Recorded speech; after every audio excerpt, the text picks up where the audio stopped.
दोस्तों, इस दुनिया में जो प्यार है, प्यार, मोहब्बत, इश्क, लव, इस चंगुल से आज तक कोई नहीं बच पाया है। राजा महाराजा ले लीजिए, वजीर ले लीजिए, या किसी भी पोस्ट का इंसान ले लीजिए, या फिर आप अंग्रेजों को ही ले लीजिए, किसी को भी ले लीजिए, कोई भी इस लव नाम की बीमारी से आज तक नहीं बच पाया। इस एहसास से कोई भी बच नहीं पाया। यहाँ तक कि भगवान, देव, ये लोग भी मोहब्बत में मुब्तला जरूर हुए हैं और उन्होंने भी प्यार जरूर किया है। तो फिर हम इंसान क्या लग रहे हैं? वैसे प्यार करना कोई गलत बात नहीं है और प्यार करना बहुत अच्छी बात भी है, लेकिन प्यार में धोखा देना या फिर प्यार में किसी को फरेब से उलझाकर उसे तन्हा छोड़ देना, ये बहुत गलत बात है। दोस्तों, इस दुनिया में हर इंसान ने कभी ना कभी किसी ना किसी से प्यार तो किया ही है, लेकिन हर इंसान का प्यार मुकम्मल नहीं होता। कुछ लोग प्यार करते हैं तो उन्हें दुनिया वाले जुदा कर देते हैं, तो कुछ लोग ऐसे इंसान से प्यार कर बैठते हैं जो प्यार के लायक ही नहीं होता। और अक्सर ऐसा ही होता है जो हमने सेकंड पॉइंट में बताया। अक्सर लोग गलत इंसान से प्यार कर लेते हैं और वो उन्हें धोखा देकर चला जाता है, जिसकी वजह से फिर उनका पूरी दुनिया पर से यकीन उड़ जाता है।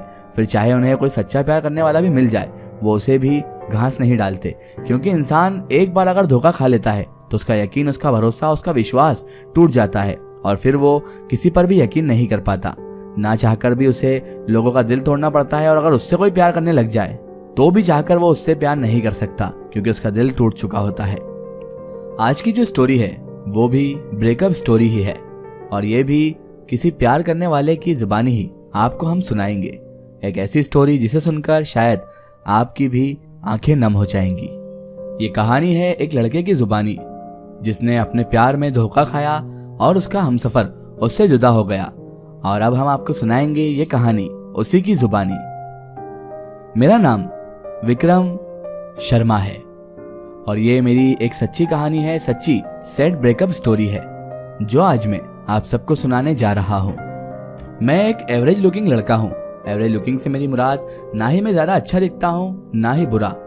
मैं देखने में ज्यादा हैंडसम तो नहीं, लेकिन एक लड़की थी जिसका नाम आयुषी था, जिससे मैं बहुत प्यार करता था और शायद वो भी मुझसे प्यार करती थी। शायद, ये शायद लफ्ज आप याद रखिए, क्योंकि आगे जाकर आपको स्टोरी सुनकर ये समझ में आ जाएगा कि मैंने क्यों कहा था ये शायद। ये बात सितंबर 2014 की है और ये उस वक्त की बात है जब मेरी और आयुषी की बातें बहुत कम होने लगी थी। मैंने आयुषी को कई मर्तबा कई बार पूछा था कि आजकल क्यों तुम मुझसे बातें कम करती हो, कोई प्रॉब्लम है क्या, कोई परेशान कर रहा है क्या? लेकिन आयुषी ने मुझे कुछ भी नहीं बताया और उसने यहाँ तक ये भी नहीं बताया कि उसने मुझसे बातचीत करना कम क्यों कर दी है। मुझे कुछ समझ में नहीं आ रहा था कि आखिर आयुषी का ऐसा बिहेवियर क्यों है। बहरहाल फिर एक दिन रात को 11:30 बजे मुझे आयुषी की याद आ रही थी और मैंने सोचा कि क्यों ना उससे बात कर लूं। जब फोन किया तो उसका फोन बिजी आ रहा था। मुझे बड़ी हैरानी हुई कि इस समय उसका फोन बिजी क्यों है। मैंने 2-3 बार ट्राई किया, लेकिन फिर भी उसका फोन बिजी ही आ रहा था। अब आप मेरी सिचुएशन का अंदाजा लगा लीजिए कि जिस लड़की से आप मोहब्बत करते हैं उससे आपको जो है बात करना है और उसका फोन किसी और से बात करते हुए रात के वो भी 11:30-12 बजे बिजी आ रहा हो, तो आप सोचिए आपके दिल पर क्या गुजरेगी। ऐसा मन होता है ऐसे फोन फेंक दिया जाए।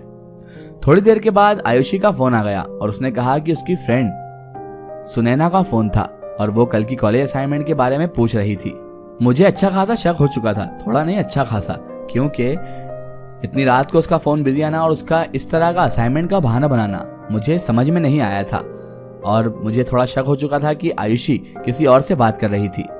इसी तरह धीरे धीरे 1 महीना बीतता गया और उस 1 महीने में आयुषी मुझसे बहुत कम बातें करने लगी थी। ये बात अब मुझे बहुत ज्यादा खटकने लगी थी। एक दिन मैं मार्केट में कुछ लेने के लिए गया तो मैंने देखा कि आयुषी एक लड़के के साथ रेस्टोरेंट में बैठी हुई है। अब तो मेरा शक यकीन में बदल गया। मेरे मन में तो यह आया था कि जाकर आयुषी के गाल पर एक थप्पड़ रसीद कर दूं और उससे कहूं कि यही था तुम्हारा प्यार और इसीलिए मैं तुमसे मोहब्बत करता था। लेकिन मैंने सोचा कि इस जगह ये करना सही नहीं रहेगा। मैंने उस समय आयुषी को कुछ नहीं कहा और मैं वहां से चुपके से निकल गया। घर आकर मैंने बहुत सोचा कि कहीं ये मेरा प्यार एक तरफा तो नहीं। मैं बहुत उदास था क्योंकि उस दिन मैं बहुत अकेला भी महसूस कर रहा था। अगले ही दिन मैंने आयुषी को फोन किया और उससे मिलने के लिए उसे बुलाया। मैं अंदर ही अंदर जानता था कि शायद ये मेरी आयुषी से आखिरी मुलाकात होगी। उस दिन मैं बहुत इमोशनल भी था और बहुत टूटा हुआ भी। मैं आयुषी को मिला, उसका हाथ पकड़ा और मैंने वो कहा जो मैंने कभी सोचा भी नहीं था। मैंने आयुषी को कहा, आयुषी मैंने तुम्हें बहुत प्यार किया था, मेरा वक्त, मेरा दिल, मेरी फीलिंग्स सब तुम्हारे लिए थी, लेकिन तुम शायद बदल गई हो।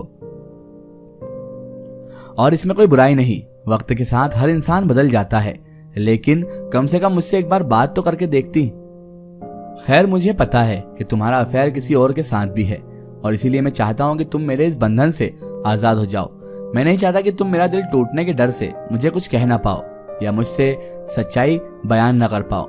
इसलिए आज मैं तुमसे कहने आया हूँ, आयुषी, आज के बाद मैं तुम्हें कभी नहीं मिलूंगा। और हाँ, मैं तुम्हें तुम्हारी जिंदगी के लिए शुभकामनाएं देता हूँ और चाहता हूँ कि तुम जिंदगी में हमेशा खुश रहो। आयुषी बिना कुछ बोले मेरी बातें सुन रही थी। शायद उसे भी पता था कि मुझे उसके अफेयर के बारे में पता चल चुका है। उसकी आंखें नम भी थी और वो उदास भी थी, लेकिन अब मुझे कोई फर्क नहीं पड़ता था, क्योंकि ये वही बेवफा थी जिसने मेरे प्यार का गलत फायदा उठाकर मुझे पढ़ाई और दूसरी चीजों के लिए यूज किया।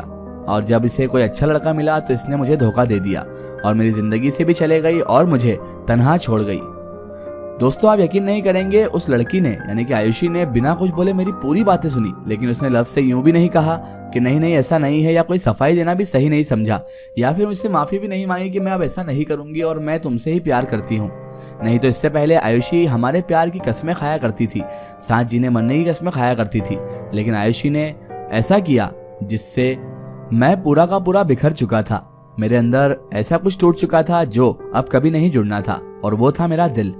आयुषी बिना कुछ बोले मेरी बातें सुन रही थी। उसे पछतावा होगा या ना होगा ये तो मुझे नहीं पता।